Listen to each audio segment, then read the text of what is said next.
Hey, what's up, guys? This is part two of my Monday Night Raw review. Sorry about that. But like I said, so the next segment was about Michael Cole interviewing the American Nightmare, Cody Rhodes. I don't know about y'all, man, but I'm a big fan of Cody Rhodes, man. Like I said in part one, had some technical difficulties, but we got it straight. We got it straight, and we are back. But the segment was pretty much Michael Cole asking Cody, um, you know, was it still about finishing his story? You know what I'm saying? What do you plan on doing with all this stuff going on? Why did you pick Seth Rollins to be your partner? The man's a snake. Can he be trusted?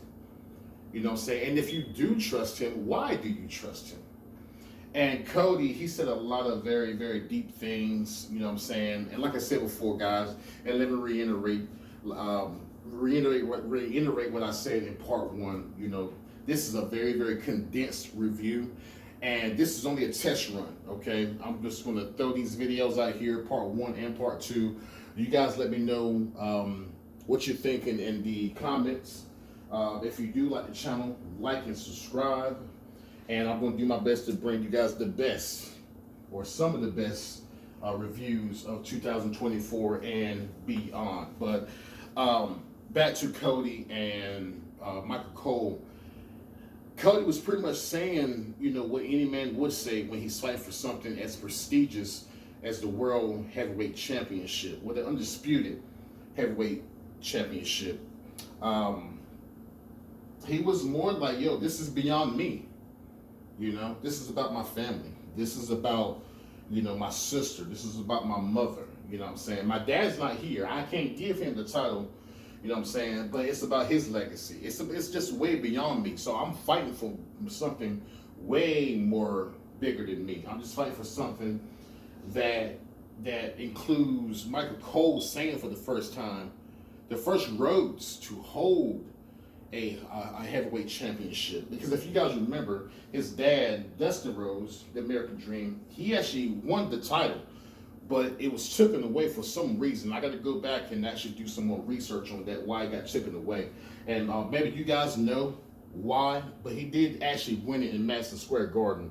And I don't know if they stripped him of it or whatever, but I do know that his dad did win it only to get it taken away. And that's actually messed up. It really is. I don't know the backstory of it, but I will do more research and give you guys the answers when it comes to that. Or if you already know what happened and why they stripped him of the title, you can leave it in the comment section. And because I can't build this thing by myself, I can't.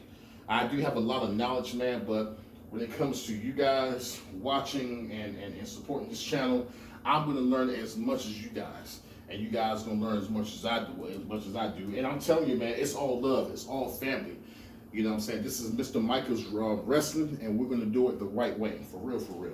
And that's how we're going to do it. But Cody almost made me shed a tear, man, because he said, he was talking about his mother, he was talking about his wife, Brandy Rhodes, you know what I'm saying? Like, he said she took a chance on him when he was Stardust. He absolutely hated that character.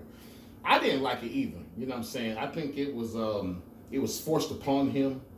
I think that it's something with that family, man, that they have to humiliate. I don't understand. I remember when Dusty Rhodes with the NWA, he was, tearing it up with Ric Flair, the Nature Boy, and when he went to the WWE or WWF at the time, he had to wear some fucking polka dots, man. Like, they just humiliated him. You know what I'm saying? Like, and he was out there with Sapphire, the black woman that was, dancing with him, and all that was cool, man. But I just still believe that, they was trying to humiliate him. They called him Virgil, and God bless the real Virgil. He passed away a couple of days ago. God rest his soul.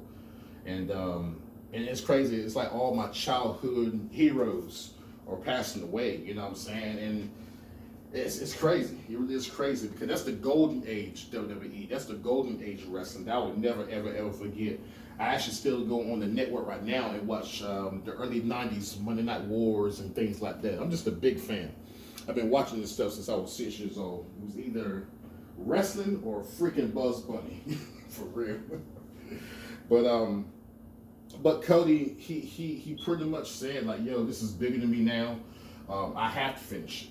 I have to finish this legacy. I have to finish, everything that we never had. You know what I'm saying? And to hand the belt to my mom and to hear my name being called champion at WrestleMania 40, that's what I'm talking about. That's why I need to finish this thing. And honestly, as a man, I feel him on that because you go through life and you don't succeed at something and you just try to go on and go on and go on. Just never give up. Just never give up. Just plant your flag in the sand and lace up your boots and just keep on going, like for real, because nobody's gonna do it for you. Nobody's gonna, you might have a nice support system with your wife or your girlfriend or your mom or your dad, or your sisters or your brothers, but at the end of the day, if you want to fight for legacy, if you want to fight for a world title, if you want to fight for an Olympic medal, if you want to fight for anything prestigious that you deem prestigious in your life, you have to fight for it. And if you take an L, be a man or be a woman and take that L. You know what I'm saying? Just keep going and you will succeed. And that's what Cody was talking about tonight, in my opinion. He just has to finish the story. The story goes well beyond him. And he has to do it for the people that believe in him, that love him. And I felt him on that. I definitely felt him on that. Tonight was a gauntlet match, y'all. And the gentleman in that gauntlet match would pretty much determine who's going to go to WrestleMania and fight the Intercontinental Champion, the Ring General Gunther, the leader of Imperium. And the participants were Chad Gable, Sami Zayn, Ricochet, JD Madonna, and who else was there? And there was another participant there too. I was actually taking care of some other business while that match was going on. But it started out with Ricochet and JD Madonna. You know what I'm saying? And that was a good match. Those guys always tear it up in the ring every time they get together. They had good chemistry. Very, very good chemistry.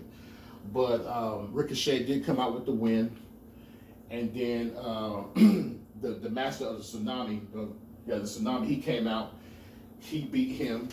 You know what I'm saying? He beat, Lord have mercy, Ricochet. Okay? And then Sammy came out there and he beat him. And then who else came out there? And like I said, I didn't really write down every little thing, but I just made like bullet points. So I'm gonna have to go back and actually watch not the majority of the segment because it kept on commercials, back and forth, just commercials everywhere. But let's see here. So the last two, okay, wind up being Sammy and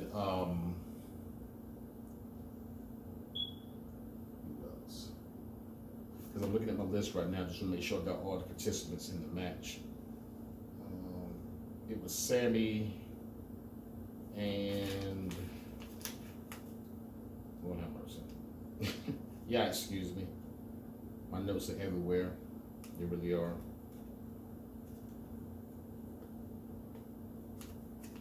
We'll come back to that. But Sammy wound up winning. Shoes, please. Yeah, it was him versus him, and they wound up fighting it out. It was a good match. Chad Gable. So him and Gable was fighting it out, and it kind of left me in awe. And the reason why it left me in awe because I really thought that Gable was going to win. I really did, especially when it comes to him talking about his daughter and how he got to fight. And they really made you believe that man was going to really win. But on the other hand, you got Sammy over here that's been proving himself week in and week out with these pretty impressive victories, I must say. And so it was definitely a toss-up. They definitely left you in suspense when it came to who's going to win that match. And I really, really enjoyed that. That was a really, really good gauntlet. Matter of fact, one of the best gauntlets I've seen in a long time. Usually the Gauntlets, they're pretty predictable, but this was not predictable based on the storylines that they have implemented with these guys. You know, you got Sammy over here. He has to win. He feel like he's worthy to win a big time championship, and you got Gable over here that's fighting for his family, for his daughter. So we didn't know who was going to come out victorious, but obviously Sammy did come out victorious. He really, really did. Very, very, very, very nice match. But Gunther did come out, and that's when the show went off. One thing I can say is WrestleMania, the build up to WrestleMania is getting more and more intriguing every week. Tomorrow is NXT. I'm gonna do a review on that as well.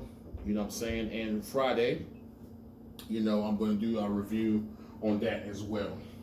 This is the first episode, and by the time we get to the 101 or 1001, we're gonna look back on this one and just hear how atrocious the first time was. But gotta start from somewhere. I love you guys, and hopefully you enjoyed the review.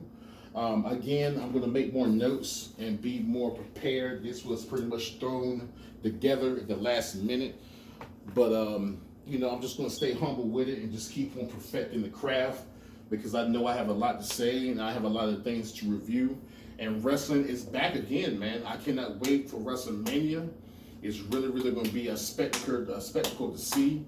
And, you know, one thing I love about wrestling is with good storytelling, it can be unpredictable. You know what I'm saying? And earlier I had said, you know, something about, you know, WrestleMania is going to be one of the biggest, and the storylines have really compelled me to watch again, because just like any other OG that was born in the, mid 80s, we remember the Attitude Era. We remember from 95 to 2000.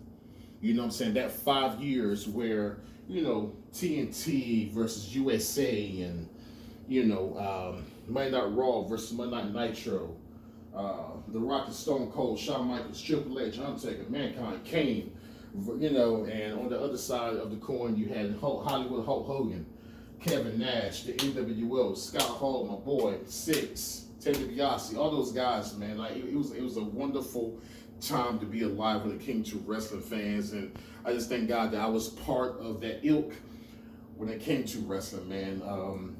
Oh man, and that's why I'm so glad I can go on Peacock and just look at the old stuff, man. Next year, I don't know if you guys already know this. This is old news, but I know next year Netflix is going to take over the whole WWE content and all that good stuff. So you're gonna have Raw. Not really too sure about SmackDown. I think SmackDown as well. I think everything WWE is gonna be on Netflix. So hopefully the content is gonna be a little bit more edgier. It is now, but you know, it's Netflix, so you know, we're gonna see how that really turns out. But hey, I hope you guys enjoyed the content. Again, I'm gonna come back to y'all tomorrow for NXT review and beyond. So holla at your boy, like and subscribe. Yeah.